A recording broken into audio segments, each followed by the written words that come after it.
It's Tuesday, June 18. In the headlines, the 10th Biennial Jamaica Diaspora Conference is now underway. In business news, the World Bank maintains its economic growth outlook for Jamaica.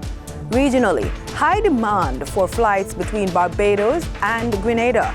And in sports, ICC T20 World Cup update. West Indies defeated Afghanistan by 104 runs. This is the news on PBC Jamaica. I'm Simone Absalom Gale.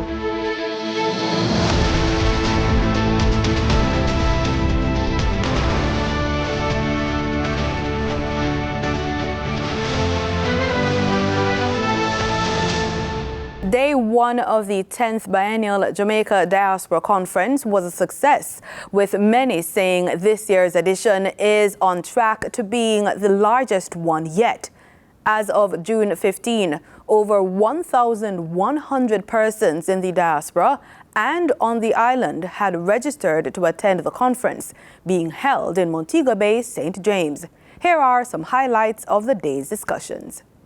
Minister of Industry, Investment and Commerce, Senator Auburn Hill, says Jamaica is ripe for business. He was one of several panelists at a discussion session moderated by Jamaica Promotions Corporation President Shillette Cox. Jamaica is the most attractive investment destination in the Caribbean, except for Guyana, which is an outlier because of the 11 billion barrels of oil that they have. And there is no foreign exchange control in Jamaica. Clean money comes in, clean money goes out. We have a legal system that takes us still to the Privy Council. You can't get a better place to do real estate. President and CEO of Grace Kennedy's Money Services Group, Grace Barnett, weighed in. I'd focus on the fact that we have a very stable democracy. I'd also focus on the fact that when you look at some of the endorsements we have received from overseas institutions around best destination, ease of doing business, some of the, we've had many plaudits around just how we're performing as an economy. The panelists also answered questions from attendees on various issues. This question centered on Brand Jamaica.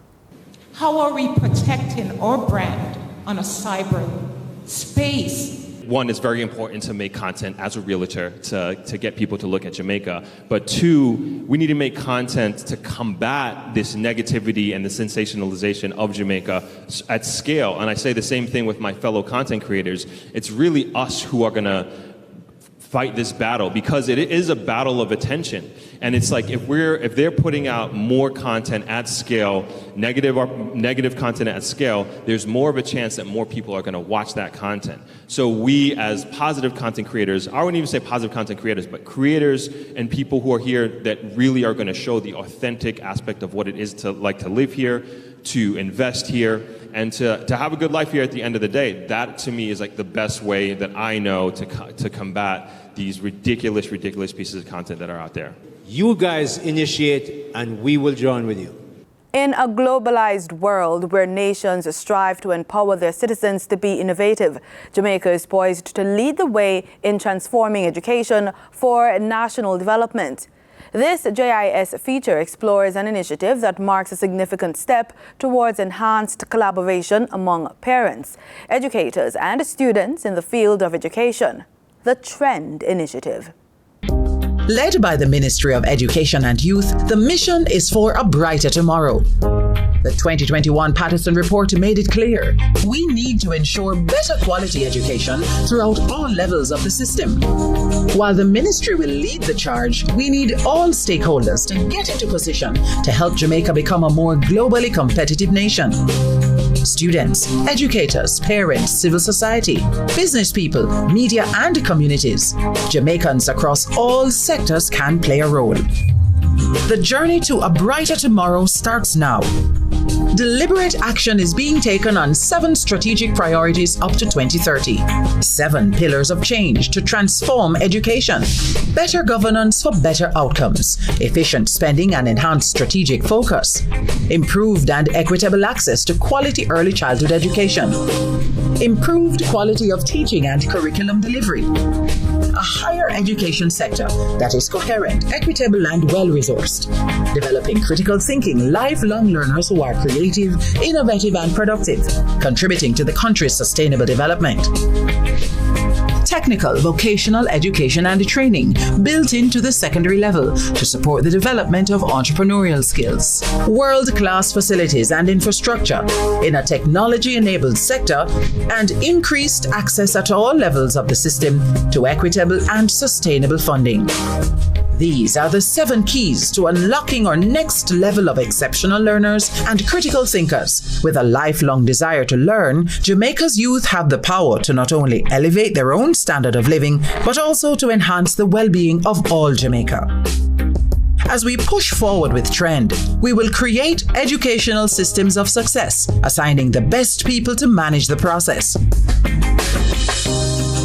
Give more attention to early childhood education so we can stimulate excellent learner performance from the start. Empower our educators to create learning experiences that transform minds and lives for greater impact. Build an aligned network of tertiary learning institutions focused on delivering accreditations that strengthen the impact of our tertiary graduates.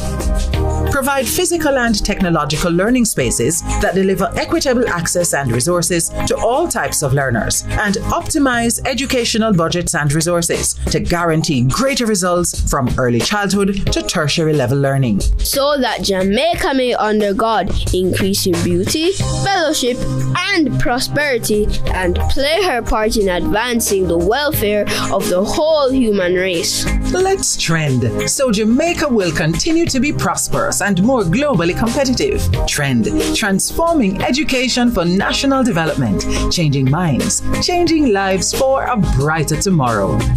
Did you know that chronic lower back pain is a major cause of disability across the world, impacting people's physical capabilities, sleep, participation in work, school, and relationships? What kind of treatment should you ask for? Which treatments do not work? In this episode of Living Healthy, we learn how to manage your lower back pain from Dr. Yuka Sumi.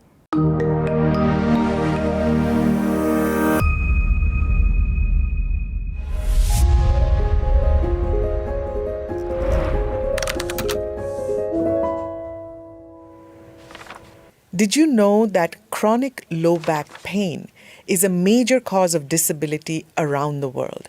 How big is this issue? What kind of treatment should you ask for? And how can you manage your pain? Here to talk about it is Dr. Yuka Sumi. Welcome, Yuka. Talk to us about chronic low back pain. How big is this issue? Low back pain is a common experience. Our estimates suggest that in 2020, 1 in 13 people had low back pain. By 2050, even more people will be affected, especially in low and middle income countries where the population are getting bigger and people living longer. It is important to recognize that low back pain can affect people of all ages. Low back pain can badly affect your well-being and quality of life. It can impact your physical capacity, sleep, participation at school, work, at home, social life, and your relationships. That makes low back pain the leading cause of disability. Is it inevitable that as we age, we will get low back pain? No. We all can achieve healthy aging. Low back pain is not inevitable for everyone. Talk to us about treatments. What kind of care should we ask for? Treatment should consider your needs, values, and preferences. I'll give you examples. It might be important for you to pick up your grandchild, or go for long walks, or simply have a good night's sleep. The treatment should prioritize for you to do or to continue to do whatever that is important to you. Specific treatments might include effective self-care, physical therapies such as exercise and massage, psychological therapies that can help you to focus on what you can do, not on the pain, and anti-inflammatory medicines. We also have evidence of what does not work. For instance, manual therapies such as traction or some electrotherapies such as ultrasound using electric current, lumbar braces, and some medicines that do not work, such as antidepressant and muscle relaxant. Once one does have low back pain, does that mean you just have to live with it? Could you share some tips to manage this pain? Even if you have a chronic low back pain, it is entirely possible for you to keep doing things that you love. Some key tips are: first, be confident in your spine and its ability to support your activities. Pain does not necessarily mean your spine is damaged. In fact, the spine is one of the strongest structures in our body. If you're unsure or need a guidance, see your health workers for advice. Secondly, learn how to manage flare-ups and pace yourself. Flare-ups can happen from time to time. They don't necessarily mean you are damaging your spine. Thirdly, continue or restart physical exercise gradually. Start at a low intensity for short time period. Being physically active can help you to cope with chronic low back pain. Finally, discuss your chronic low back pain openly with your healthcare workers, including your mental well-being and social context, so that they can help you to identify your suitable treatment options that you can agree on. Time now for the business report with Denise Williams.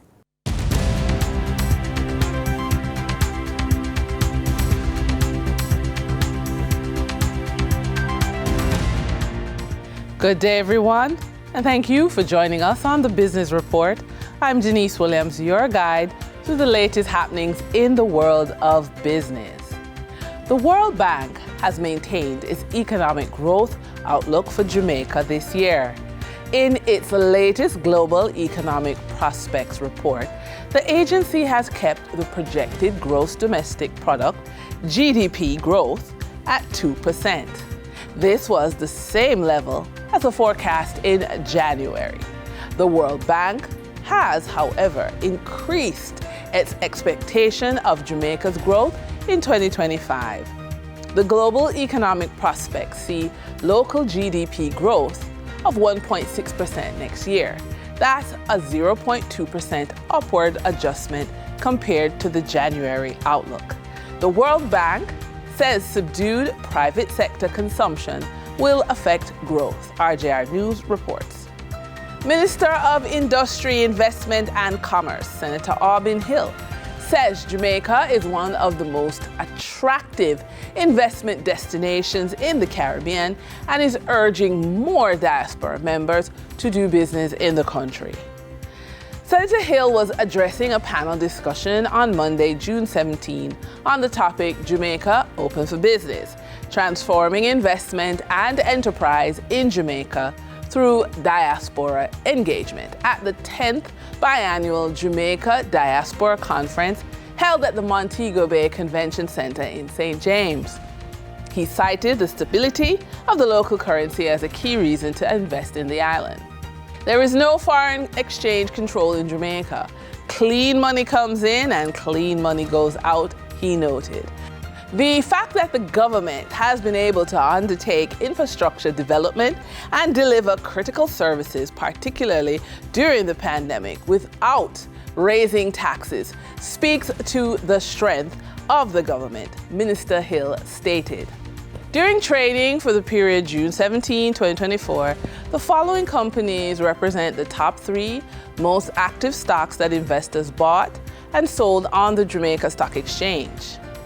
NCB Financial Group Limited with 3,042,477 units amounted to 16.44% of the market volume in terms of sales. Trans-Jamaican Highway Limited, with 2,292,664 units, amounted to 12.39% of the market volume in terms of sales. Omni Industries Limited, with 2,270,182 units, amounted to 12.27% of the market volume in terms of sales. Over on the Twin Island Republic of Trinidad and Tobago Stock Exchange, trading on June 17, 2024, registered a volume of 44,545 shares, crossing the floor of the exchange valued at 741,392 Trinidad and Tobago dollars and 31 cents. Unilever Caribbean Limited was the volume leader with 12,435 shares changing hands for a value of 138,700 Trinidad and Tobago dollars and 25 cents, followed by Massey Holdings Limited with a volume of 12,000 shares being traded for 48,722 Trinidad and Tobago dollars. On June 17, 2024, the Bank of Jamaica reported that US $60 million was bought from Forex traders, while US $64.8 million was sold to Forex traders. Buying directly from the Bank of Jamaica, foreign currency traders sold the US for $156.43 and bought the US dollar for $154.66. The difference between the buy and sell rate was $1.77, which represents a profit for Forex traders for every US dollar traded. Canadian Forex traders earned a trading profit of $2.51 from transactions with the Bank of Jamaica. The Canadian dollar was sold at $115.58 and bought for $113.07. For traders looking at the British pound, they pocketed a profit of $4.51, selling it for $199.32 and buying it for $194.81. Building a solid credit relationship with your banker is essential for the growth and stability of your business. Here is an effective strategy to establish and nurture this crucial relationship. Maintain a positive balance. Keep your business bank account in good standing by avoiding overdrafts and maintaining a positive balance.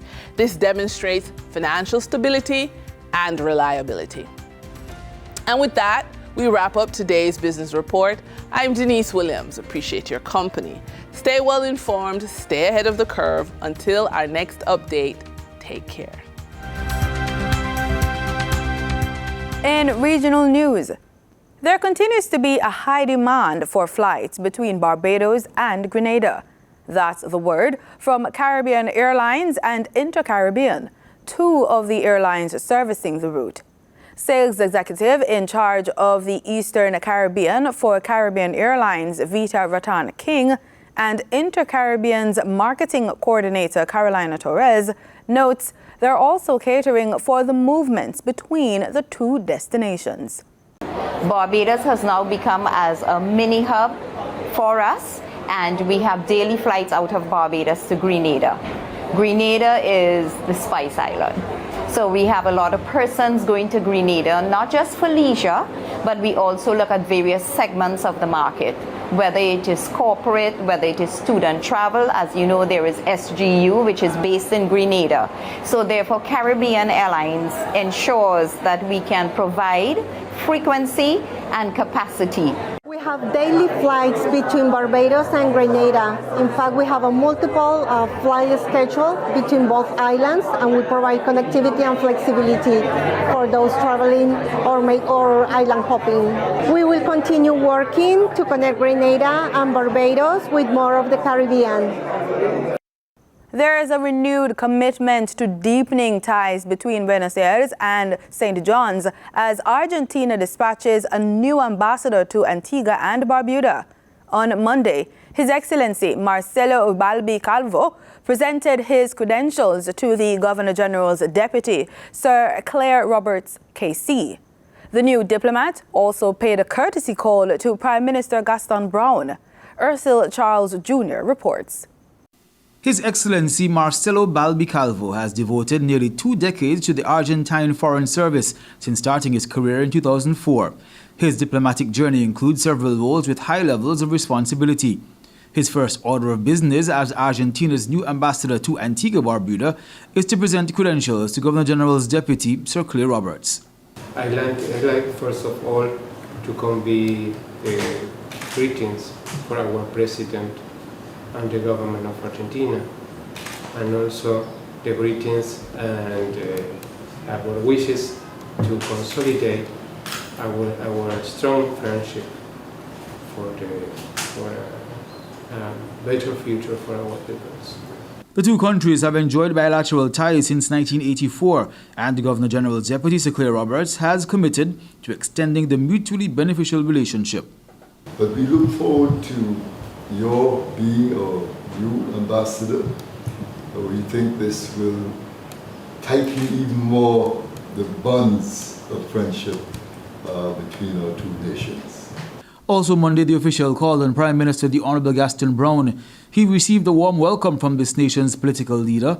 Prime Minister Brown asserts this diplomatic relationship will help Antigua-Barbuda establish better trade arrangements with the South American continent as a whole. So we certainly welcome the opportunity for increased trade and even to have stronger people-to-people exchanges. So I'm hoping at some point we can look at a possibility of establishing direct air links between Antigua-Barbuda and Argentina. In fact, it is the overall objective of my administration to have greater trade with South America. The Prime Minister also welcomed opportunities to partner with Argentina in agriculture, healthcare, education, and antimicrobial resistance. For ABS News, I'm Ursula Charles Jr. With cyber attacks on the rise in this digitally interconnected age, finding ways to create and maintain a secure nationwide digital ecosystem is essential in building cyber resilience. This comment from head of the Software Development Unit at iGovTT, Erwin Williams, as he spoke on TTT's Delving Deeper program. iGovTT, the state-owned enterprise responsible for providing ICT solutions for public sector services, said it has some groundbreaking projects in store to boost the nation's and region's digital transformation. Mr. Williams spoke directly to business owners on the value of one such project, CETA, the Cybersecurity Investment Tax Allowance, which will provide tax deductions for eligible cybersecurity software and network security monitoring purchases. Get those purchases done and increase your posture around resilience. We like to talk about resilience in IT because oftentimes systems go down.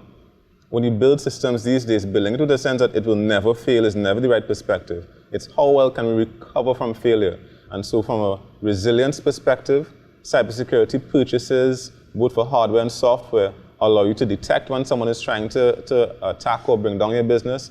And if you need to recover because you've made the appropriate investments in storage and recovery, that's also part of what's on offer here. Another project that will have a large impact on digital transformation locally and regionally is the recently commissioned Tier 4 data center, the highest availability data center and the only one inside the region.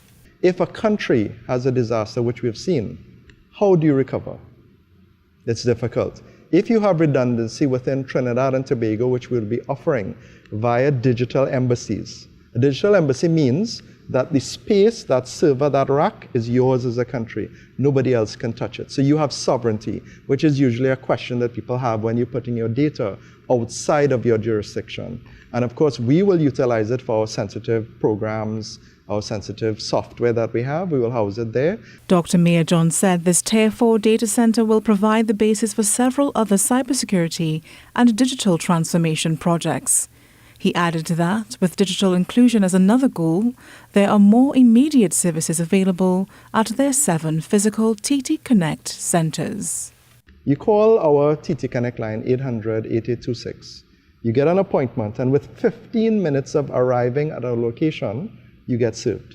Can you imagine that? So that individual saved time. All of the projects that Owen just alluded to is to ensure that the citizen saves time, that it's simple, seamless and you have a good experience. iGovTT is inviting citizens to visit their website, igovtt.tt, to engage their services and give feedback. Stacia Yearwood, TTT News. In sports, we begin with cricket. West Indies crushed Afghanistan by 104 runs in the final group stage game of the ICC T20 World Cup at the Darren Sammy Cricket Stadium in St. Lucia on Monday. Nicholas Puran's 53-ball 98 and the bowlers all-around show helped the West Indies. Playing his first match this tournament, Obed McCoy rattled the Afghan middle order as he nabbed 3 wickets in as many overs. In the end, the scores were West Indies 218 for 5 off 20 overs. Top batsmen Nicholas Puran 98, Johnson Charles 43, Rovman Powell 26 and Shai Hope 25. Afghanistan were 114 off 16.2 overs. Top batsmen Ibrahim Zidran 38 and Azmutullah Omaradze 23. Staying with cricket, as was reported before, the West Indies have qualified for the next round of the ICC Men's T20 World Cup.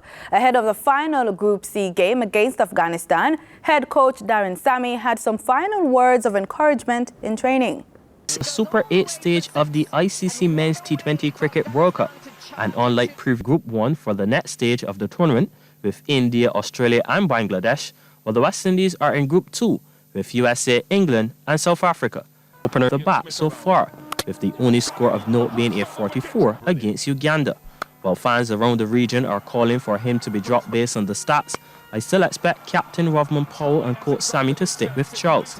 In fact, Powell says it's Charles' time to shine. It's been a big opportunity for the guys, to play World Cup cricket in their home country. We started in Guyana with Shamronet Maya, Romario Shepherd, Shamar Joseph and Gudakish Moti, playing in front of their home crowd.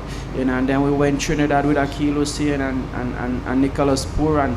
Now it's time for Johnson Charles to put on a show for his St. Lucian, for his fellow St. Lucians. And they can also expect to cause problems with the tournament's leading wicket taker, left-arm pacer Fazahat Faruqi. Hope and Hetmar could be 2 good additions to the 11, as very good players of spin bowling given the opponents. However, the reality is that none of the batters from the previous 3 games have put together 2 or 3 good scores, so it will be a case of a player being dropped rather than rested, and it's unlikely anyone will be dropped. The bowling unit has been clicking. CBC Sports. And that's it for the news on PBCJ. You can follow us on our social media platforms at PBCJamaica. Thanks for watching.